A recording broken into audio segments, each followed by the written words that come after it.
Good morning everyone. आज हम करने जा रहे हैं question number 36 part B of retirement.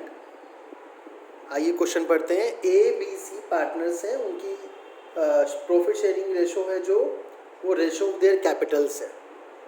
The balance sheet on 31 March 2016 is given. Capitals, reserve fund, sundry capital, outstanding expenses in asset side, bank, sundry debtor, stock, furniture and fitting. A retired on this date. A retire हो रहा है इस date पर। Furniture fittings under valued हुई है। 12,000 due from mister Arun है। Debtor से provision बनाना है। स्टॉक वैल्यूड है 90% पे। गुडविल वैल्यूड है 60,000। Rupees 1 lakh to be transfer to A's loan account. 1 lakh तो ए का लोन बनाना है, ए जा रहे हैं क्योंकि। एंड बैलेंस भी पेड थ्रू बैंक, और बाकी के पैसे बैंक के थ्रू दे देने हैं। तो कुछ कैश देना है और कुछ उनका लोन हो जाएगा। बैंक ओवरड्राफ्ट भी अरेंज इफ रिक्वायर्ड। कह रहे हैं जो पैसों की जरूरत पड़ेगी बैंक से देने के लिए ए को, उसके लिए बैंक ओवरड्राफ्ट हम बैंक से ले लेंगे। बी सी फ्यूचर प्रॉफिट्स 5:3 में डिस्ट्रीब्यूट करेंगे। आपको अकाउंट बनाना है। तो चलिए सबसे पहले रिवैल्यूएशन अकाउंट बनाते हैं।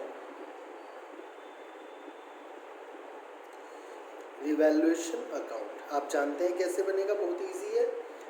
फर्नीचर फिटिंग्स अंडर वैल्यूड है, तो अंडर वैल्यूड है तो प्रॉफिट हो गया bye furniture and fittings account. कितने रुपए से अंडर वैल्यूड है? 4,000 से।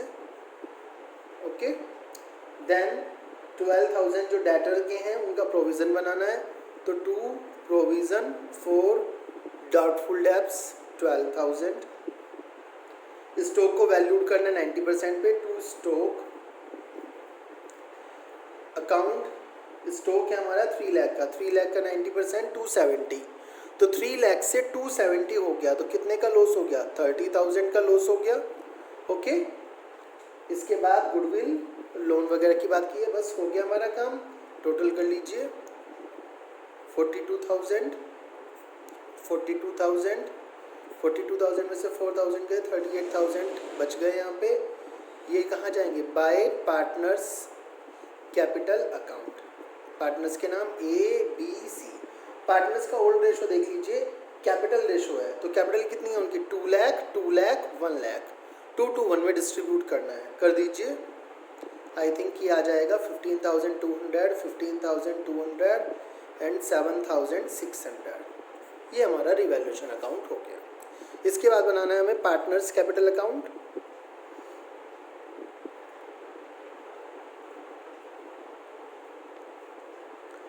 Particulars A B C, particulars A B C. Okay, सबसे पहले आप क्या उतारते हैं? बैलेंस ऑफ कैपिटल उतार लीजिए बाय बैलेंस बी डी। कितनी कैपिटल दी हुई है उनकी? 2 लाख, 2 लाख, 1 लाख। ओके, इसके बाद क्या उतारना है आपको? इसके बाद देखिए बैलेंस शीट में कोई ऐसी आइटम है कि जो पार्टनर्स में डिस्ट्रीब्यूट होनी है। कैपिटल से रिजर्व फंड है, रिजर्व फंड को ही डिस्ट्रीब्यूट करना है by reserve fund. Reserve fund दिया है 40,000 के।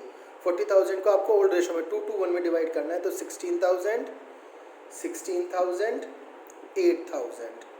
ओके, इसके बाद sundry creditors, outstanding expenses, bank, data, stock, furniture fitting, और कुछ भी नहीं दिया हुआ है। उसके बाद सेकंड हमारा पॉइंट क्या होगा? रिवैल्यूएशन का प्रॉफिट लॉस जो भी उतार लीजिए, तो लॉस है उतार लीजिए टू रिवैल्यूएशन अकाउंट। 15,200, 15,200, 7,600। ठीक है, अब हमें यहाँ पे गुडविल कैलकुलेट करनी है। गुडविल कैलकुलेट करने के लिए जब हम देखते हैं तो गुडविल 60,000 की है और न्यू रेशो भी दिया गया है।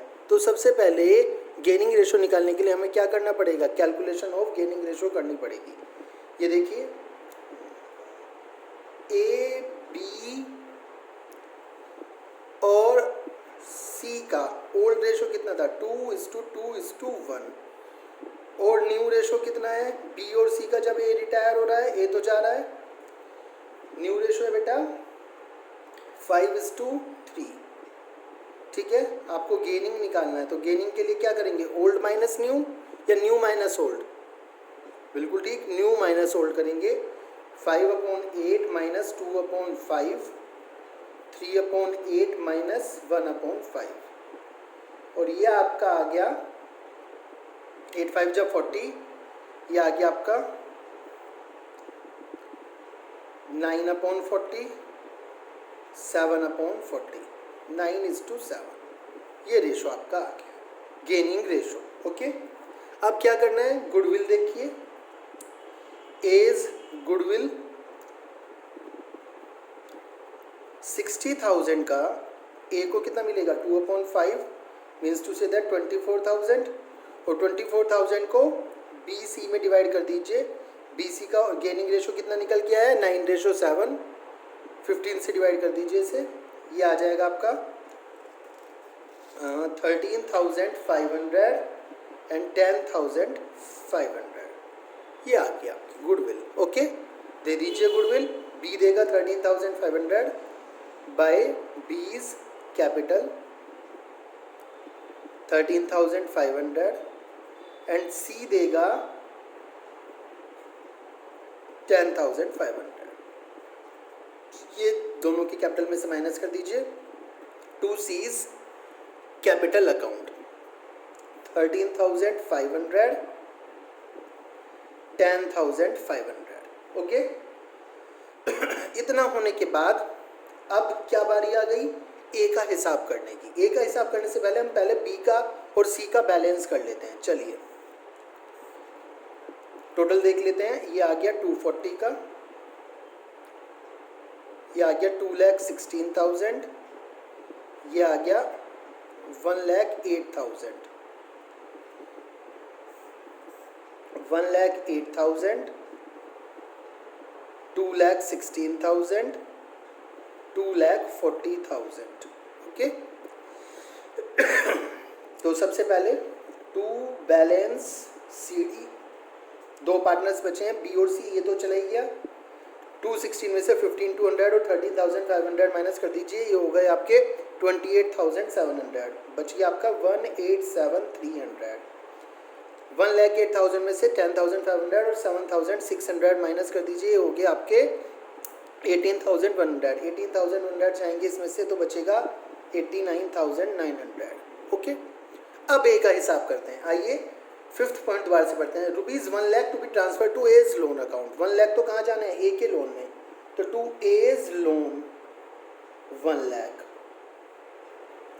और बाकी के क्या देने हैं, उसे कैश देने हैं। तो बिल्कुल इजी है, 240 में से 15,200 और 1,00,000 को माइनस कर लीजिए। ओके, तो ये बच जाएगा टू बैंक, बाकी के कैश देने हैं। फिर बता रहा हूँ 240 में से ये दोनों माइनस कर लीजिए, कितना हो गया 1,24,800, और इस तरह से आपके पार्टनर्स कैपिटल अकाउंट कंप्लीट हो गया। इसमें बोला भी है कि बैंक ओवरड्राफ्ट अरेंज करना है, वो कैसे अरेंज करना है मैं भी आपको बताता हूँ। बैंक ओवरड्राफ्ट बैलेंस शीट देखिए, बैलेंस शीट में सबसे पहले आप क्या लिखेंगे, जो आपकी बैलेंस शीट गिवन है आप बिल्कुल डिक्टो कॉपी उसको उठा लीजिए। कैपिटल्स दी हुई हैं, कैपिटल्स किसकी बचेंगी, बी एंड सी की। बी की कैपिटल है 1,87,300 और सी की कैपिटल है 89,900। ठीक है, कैपिटल उठाने के बाद दूसरी चीज़ लिखिए रिजर्व फंड, वो आप डिस्ट्रीब्यूट कर चुके हैं ऑलरेडी पार्टनर्स में, इसको नहीं लेंगे। क्रेडिटर्स लेने हैं, क्रेडिटर्स ले लीजिए। क्रेडिटर्स हैं 20,000 के, उनमें कोई चेंज भी नहीं है। क्रेडिटर्स के बाद है बेटा आउटस्टैंडिंग एक्सपेंसेस, ये ले लीजिए आउटस्टैंडिंग एक्सपेंसेस, इसमें भी कोई चेंज नहीं है, सेम एज इट इज़ उतर जाएंगे 2,800। अब बात आती है बैंक ओवरड्राफ्ट की, ये आपको सीखना है कैसे हुआ, कितने का बैंक ओवरड्राफ्ट लिया। बहुत ही सिंपल है बैंक ओवरड्राफ्ट निकालने के लिए आपको क्या करना है, देखिए सबसे पहले देखिए कि आपके पास ऑलरेडी कैश कितना पड़ा हुआ था, आपने कैश दिया, बैंक दिया, कितना पड़ा हुआ था आपके पास बैलेंस शीट में 124,800 देना पड़ा ना आपको, तो आपके पास बैलेंस कितना पड़ा है कैश का, आपके पास पड़ा है बेटा जो बैलेंस वो पड़ा है 44,800 का। बैलेंस शीट में देखिए सेट साइड 44,800 का, और आपको ए को कितना पे करना पड़ा, ए को पे करना पड़ा 1,24,800। इन दोनों को माइनस कर दीजिए, आपको आपके पास अवेलेबल है 44,800 और देना पड़ रहा है ए को 124,800, तो कितना पैसा और चाहिए, 80,000 और चाहिए, और वो 80,000 कहाँ से आ गया, बैंक ओवरड्राफ्ट से आ गया। बड़ा ही सिंपल था निकालना, समझ में आई बात। बस अब चलिए बैलेंस शीट बनाते हैं। उधर क्या लिखा है, सेट साइड बैंक, बैंक तो आपने दे दिया, बैंक तो आपके पास बचा ही नहीं। फिर क्या लिखा है, डेटर्स, डेटर्स कितने के हैं 172,800, उसमें से प्रोविज़न माइनस कर लीजिए। प्रोविज़न कितने बनाए थे आपने 12,000, 172,800 में से 12,000 गए, कितने बच गए हैं 1,62,000, ये 172 है, सॉरी 172, 1,60,000। फिर डेटर्स के बाद आपका क्या है, स्टॉक, स्टॉक 3 लाख का था और 3 लाख में से 30,000 आपका अंडरवेल डेप्रिसिएशन लगी, 270 बच गया। फर्नीचर एंड फिटिंग 46 का था और पहले से अंडर वैल्यूड था 4,000 का, तो कितना हो गया 50,000। और इस तरह से आपकी क्या हो गई, गुडविल बैलेंस शीट भी आपकी बन गई।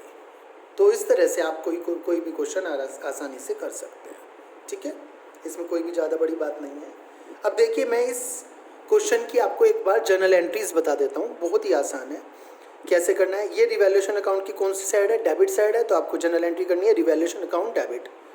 और रिवैल्यूएशन में क्या हुआ है, revaluation account debit to provision for doubtful debts to stock account, simple.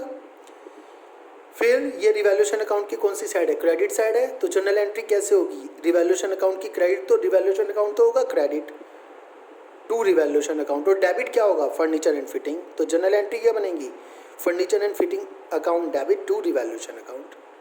इसी तरह रिवैल्यूएशन अकाउंट क्रेडिट होना है तो पार्टनर्स कैपिटल क्या होगा, debit, A's capital account debit, B's capital account debit, C's capital account debit to revaluation account, okay. Then यहाँ पे आते हैं बाय बैलेंस की कोई एंट्री नहीं होती है बैलेंस की। फिर रिजर्व फंड, रिजर्व फंड जो दिया गया है इसकी जर्नल एंट्री कैसे होगी, ये कैपिटल अकाउंट की कौन सी साइड है, क्रेडिट, तो पार्टनर्स कैपिटल क्या होंगे, क्रेडिट, डेबिट क्या होगा, reserve fund, reserve fund account debit to A's capital to B's capital to C's capital. फिर यहाँ पे गुडविल दी है, गुडविल में एज की कैपिटल क्या हुई है, ए की कैपिटल क्रेडिट हुई है, तो डेबिट किसकी होगी, इन दोनों की, B's capital account debit, C's capital account debit to A's capital account. Revaluation की जनरल एंट्री आप कर चुके हो, ये वाली जनरल एंट्री भी आप कर चुके हैं। फिर ए के लोन की, ए का कैपिटल क्या है, डेबिट है, तो A's capital account debit to A's loan account, A का कैपिटल डेबिट है ना, डेबिट साइड है पार्टनर्स कैपिटल की, तो A's capital account debit to A's loan account. इसी तरह A's capital account debit to bank account. बस ये सिंपल सी एंट्रीज आपको करनी है, बहुत ही सिंपल है। इस तरह से आप अपने क्वेश्चन को कंप्लीट कर सकते हैं।